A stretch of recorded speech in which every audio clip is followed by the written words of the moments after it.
que c'est un aller simple. Thomas se sentit au bord de la panique.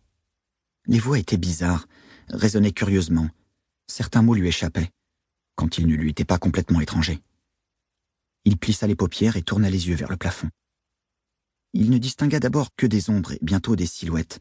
Penchée au-dessus de l'ouverture, elle l'observait et le montrait du doigt. D'un coup, les visages se précisèrent. Des garçons, certains très jeunes, d'autres plus âgés. Thomas était déconcerté. Ce n'étaient que des gosses.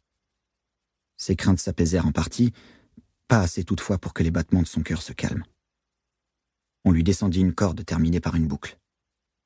Après une hésitation, Thomas glissa le pied dans la boucle et se laissa hisser dans les airs. Des mains se tendirent pour l'empoigner par ses vêtements et le soulever. Le monde parut tournoyer, se fondre en un tourbillon de visages, de couleurs et de lumière.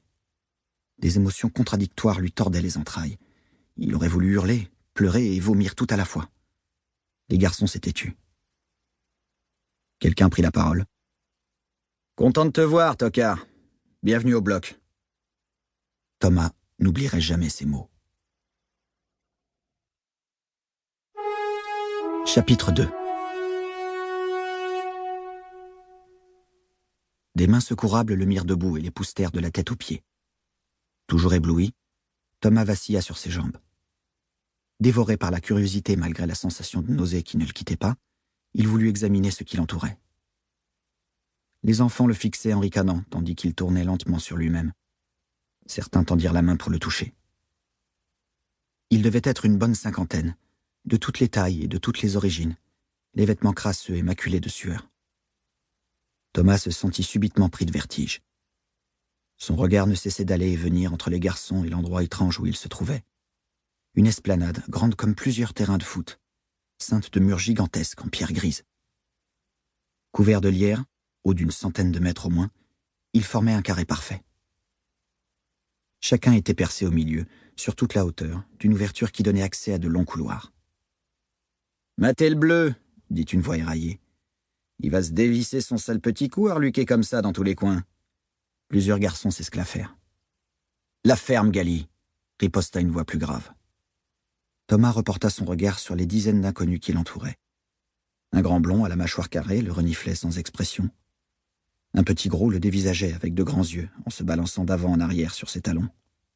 Un asiatique à la carrure massive le toisait, bras croisés, les manches remontées pour montrer ses biceps. Un garçon à la peau noire, celui qui l'avait accueilli, fronçait les sourcils. Les autres le fixaient en silence. Thomas devait faire une drôle de tête. En tout cas, il ne se sentait pas dans son état normal. « Où je suis ?» demanda-t-il. Il fut surpris par le son de sa voix. Étrange, plus aigu qu'il n'aurait cru. « Nulle part, » lui répondit le garçon à la peau noire.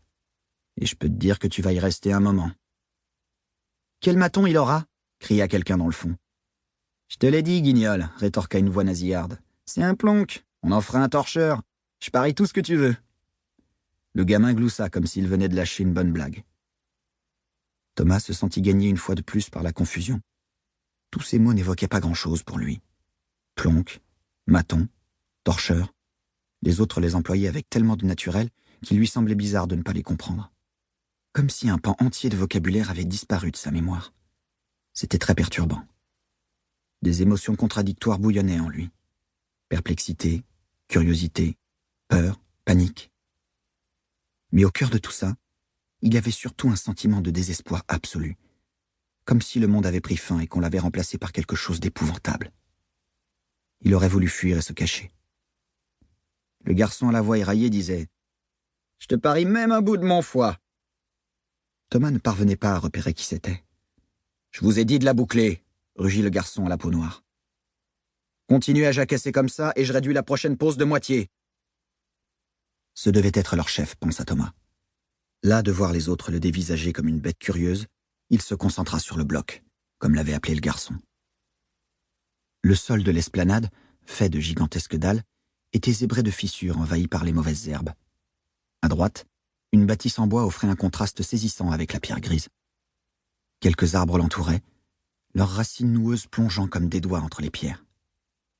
À gauche, Thomas aperçut un potager, du maïs, des plants de tomates, des arbres fruitiers.